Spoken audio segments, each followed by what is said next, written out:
Good evening, visitors. Welcome to the Australian War Memorial's last post ceremony. My name is Gerard Pratt, and joining us today from the Australian Army is Corporal Jeanette McNally.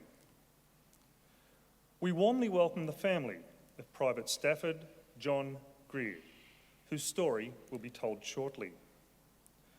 We're honoured to acknowledge Shri Mahaveer Singhvi, Joint Secretary, Ministry of External Affairs, India, and the accompanying delegation. We welcome the veterans who have served, those who are still serving, and the families that love and support them. We acknowledge the members of RSL and Services Clubs Association, RSL Victoria and RSL Queensland, who are watching the broadcast of this ceremony from across Australia. During this evening's ceremony, wreaths will be laid at the base of the pool of reflection by family and visitors to the memorial. If able, I invite you now to please stand and join in singing the national anthem.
If able, please be seated.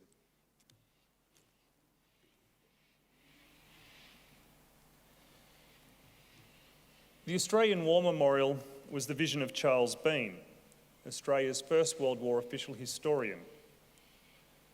Bean landed with the Australian troops on Gallipoli and stayed with them at the front through until the end of the war.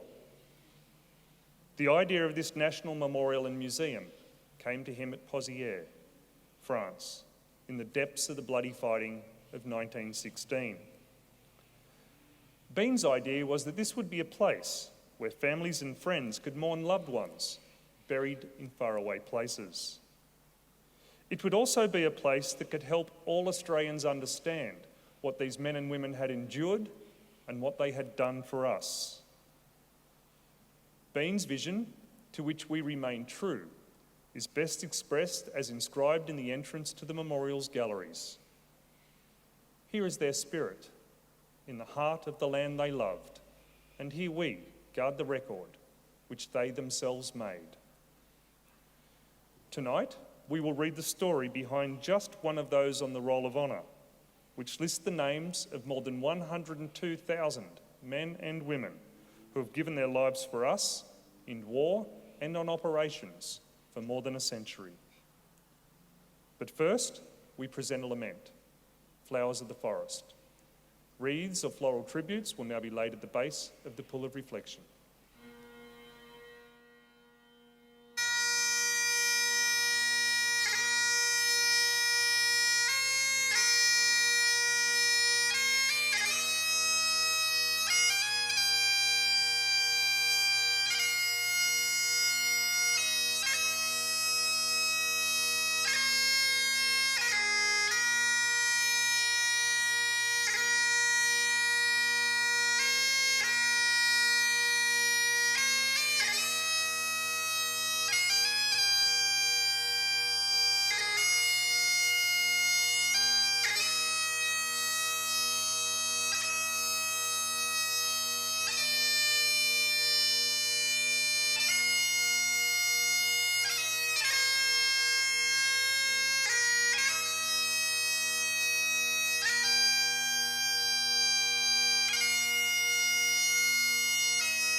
Today we remember and pay tribute to Private Stafford John Greer. Stafford was born in Ipswich, Queensland in 1891, the youngest of 4 children born to Stafford John Greer Sr. and Alice Greer. The Greer family lived in Mergen, north of Kingaroy in Queensland, where Stafford attended Tobinga State School.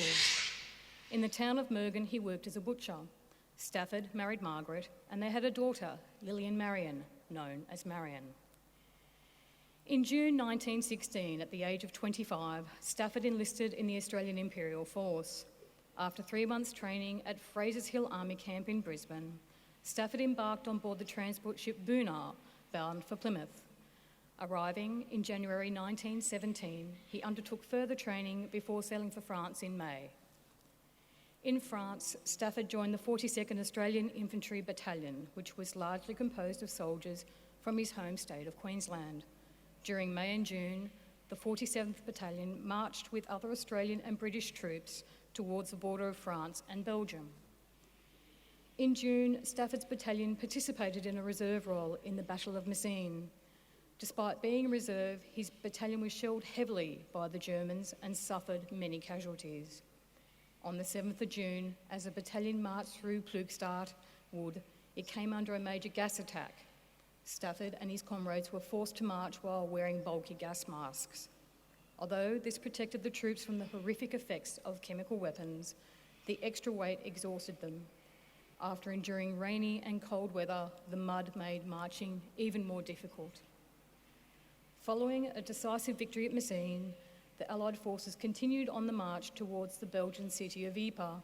As part of this campaign, Stafford and his battalion received orders to capture the German observation posts and communication trenches near the Belgian village of Varneton. The operation began before dawn on the 31st of July, with a preliminary barrage and smokescreen created by Australian artillery. The 42nd Battalion immediately came under heavy fire in a German counterattack. Throughout the day, the soldiers were engaged in hand-to-hand fighting as they captured the German trenches. Stafford's battalion captured several German machine guns and took several men prisoner, as it successfully achieved all of its objectives. In the afternoon, as the battalion was consolidating its positions, a bomb landed in the trench near Stafford, and he was badly wounded. He was taken to the nearby Australian Army Casualty Clearing Station, but died of his wounds the next day. On the 1st of August 1917, along with nearly 1,800 other Australian soldiers, he is buried on the site of that station, Troinabord Cemetery in Sternwerk in northern France. Survived by his grieving widow and daughter Mariam, who was less than 2 years old, today his remains lie under the epitaph inscribed on his headstone: "Sacred to the memory of my beloved husband, forever with the Lord." His name is listed on the Roll of Honour on my right, amongst more than 62,000 Australians who died while serving in the First World War. A photograph of Private Stafford with his family is displayed proudly beside the pool of reflection. This is but one of many stories of service and sacrifice told here at the Australian War Memorial. We now remember Private Stafford John Greer, who gave his life for us, for our freedoms, and in the hope of a better world.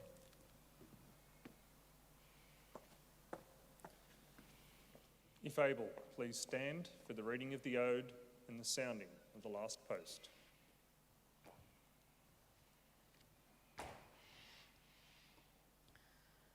They shall grow not old, as we that are left grow old.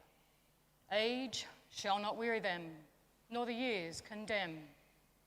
At the going down of the sun, and in the morning, we will remember them. We will remember them.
lest we forget. Lest we forget.